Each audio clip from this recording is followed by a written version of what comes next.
next, we got a story about one of my favorite German bands ever, Rammstein, and pretty much the world's favorite German band ever, because, I mean, who the fuck else? I'm sure there's more, but who's been bigger than Rammstein? Those motherfuckers, they're so impressive to me because they are, just on the strength of their show, they are an arena rock band. They have one hit fucking song over all these years. And I mean, they still don't make songs in English. They never had to. They sell out arenas worldwide and all throughout the United States of America simply on word of mouth. People come to see the spectacle of Rammstein. They come to see Rammstein like they come to see a fucking circus or some shit. And the lead singer of the band, is it Lindemann or Lindemann? He's just a really almost a larger than life sort of character. And he has recently faced some backlash to some claims that were made online by a woman who claims that she was drugged at a party before their concert in Lithuania recently. The claims were first posted on Rammstein's Reddit page by a user named Shelby69666, who had been at the show in Vilnius the day before and was invited to a pre-party by a member of the crew. And she uploaded a shit ton of posts. And really the gist of the story is she was invited to row 0, which in a lot of cases is like groupie row. She was invited there by Alina Makiva, who, from what I can understand, is pretty much the trim coordinator. Back in the day, I don't know what it's called these days or if there even is a title, but I know back in the 70s and 80s, a lot of bands would refer to a trim coordinator, and that motherfucker's job was to go out into the crowd, find the hottest chicks, put them up at the front, get them drunk, get them ready to party, and invite them backstage after the show so everyone could fuck them. I'm sure not all the women on the row would fuck, but if you got, 15, 20 chicks, odds are a few of them were going to fuck. So this woman was taken to row 0 by the trim coordinator. They checked her age. If they verify your age right off the bat, they're looking to do some shit to you that they're either going to get you super fucked up or they're going to fuck you. And they need to verify that they won't go to jail if they fuck you. So as soon as they were able to confirm her age and all that shit, they added her to like a WhatsApp group. Her name is Shelby Lynn. She says, "I'm the girl that was spiked at Rammstein. I'm going to make a big post with all the photos/videos." She would go on to show pictures of bruises all over her body. She has no idea how any of this happened. She thinks maybe she was grabbed weird or that she was so trash maybe she fell over. She has no fucking clue. So here she says, they go to the pre-party room. We are asked to put our phones on the table. They're not allowed in the room. Joe then comes in after a wee bit and says, "Okay, girls, your job is to get hyped and drink, basically. We want good energy."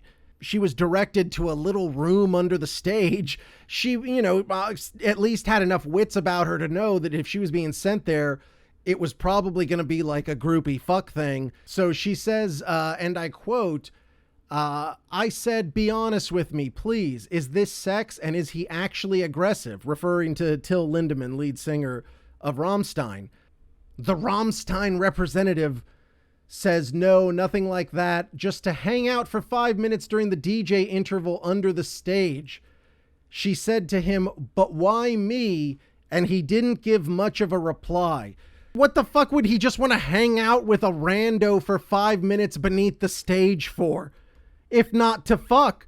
This is something that obviously happens at every show. If somebody, it's their job to pick out a girl and send her to the little room under the stage to fuck for 5 minutes during the DJ interval. So she's led to the little room under the stage. Till Lindemann comes in and she says to him, and I quote, "Till, if you're here for sex, I'm not doing that.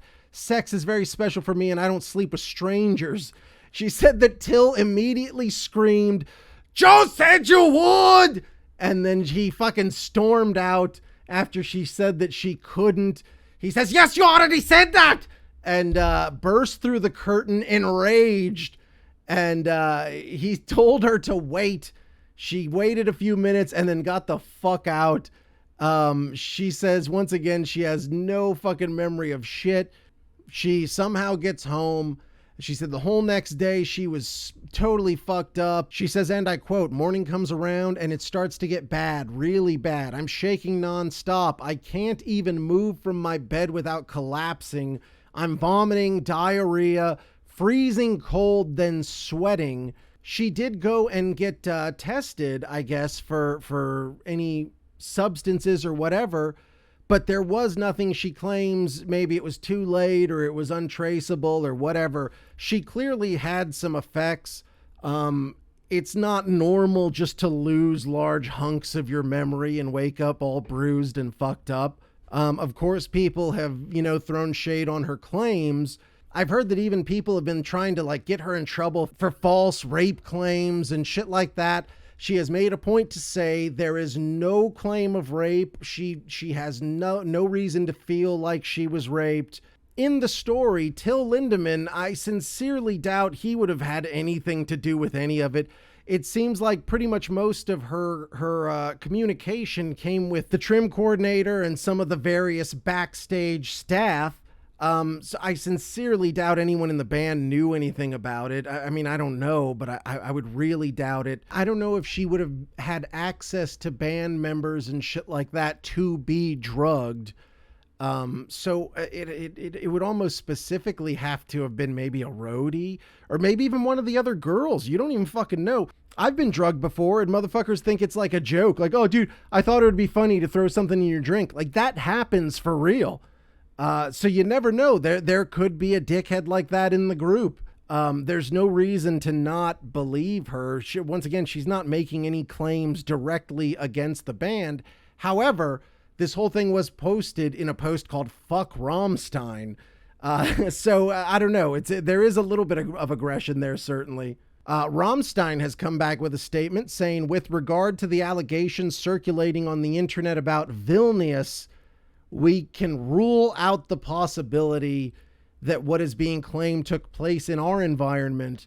We are not aware of any official investigations into the matter. Even though there's not really anything to prove that Rammstein had anything whatsoever to do with this drugging, there has been some blowback, and you have seen a little bit of Rammstein cancellation as Till Lindemann's book publisher has dropped him over past porn video and recent allegations. Anyone who knows Till Lindemann and has followed his career knows that with his side project, his solo side project, this motherfucker put out videos that it's not like it was sexy. No, it was fucking porno. I have seen this guy's dick. I've seen him get blown. I've seen his penis enter a woman. Like straight up porno, pee and vagee intercourse. You know what I'm talking about?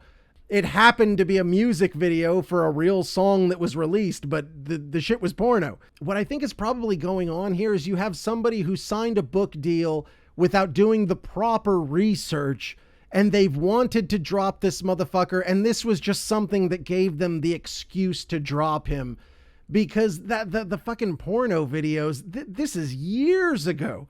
So it's old news. Everybody has seen that shit.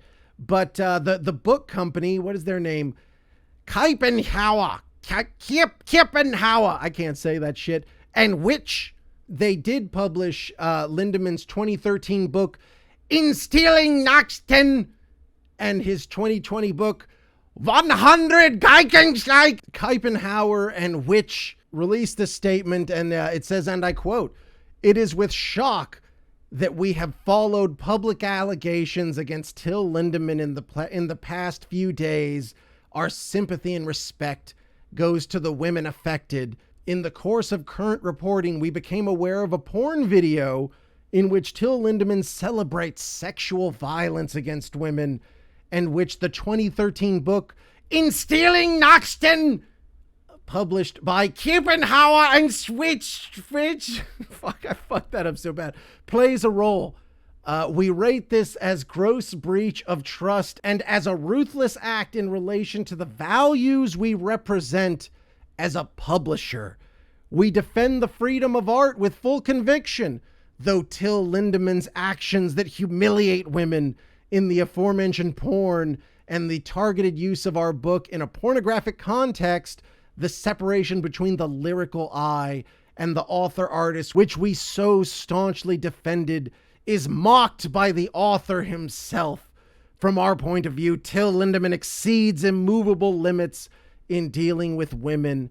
We have therefore decided to end our collaboration with Till Lindemann with immediate effect, as our relationship of trust with the author has been irretrievably broken.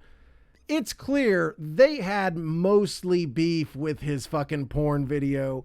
Once again, if they didn't know about it in the first place, that's pretty much on them. Now with this is a thing that they can move on. But if you look at the actual allegations, there are no allegations made against Till Lindemann. And I don't think Shelby Lynn is necessarily making that allegation. She is just saying at the show she was drugged.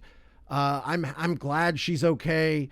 As far as Till Lindemann, man, that's a tough fucking scene, because the video itself, it had like S&M elements, but that's, you know, that's sex. There's a lot of people that are into S&M. There are a lot of people who like pain and whips and getting their little genitalia shocked with things and fucking, you know, eating dog food out of a fucking bowl while someone fucks them in the ass. But, you know, I digress. But yeah, people are into crazy shit is what I'm saying. And you got to respect that as long as you're talking about consenting adults. There's no issue with that. Honestly, I think this book publisher, Till Lindemann, fuck those guys right in the ass. You can find somebody better, because this is bullshit. They didn't like you in the first fucking place. To Shelby Lynn, I hope she's doing okay. I hope she's recovered and all that shit. And you know, for Rammstein, I guess the beat goes on. They're not going to stop touring. Till Lindemann is not going to stop fucking in the tiny space under the stage. And he's probably not going to stop making porno videos. If you put a gun to my head and said, Rocky, will you ever see Till Lindemann's juicy cock again? I'd say I probably would. I would bet my life that before things are done, unless I die tomorrow, that Till Lindemann is going to whip that thing out and we're going to see him penetrate again. More penetration, more music.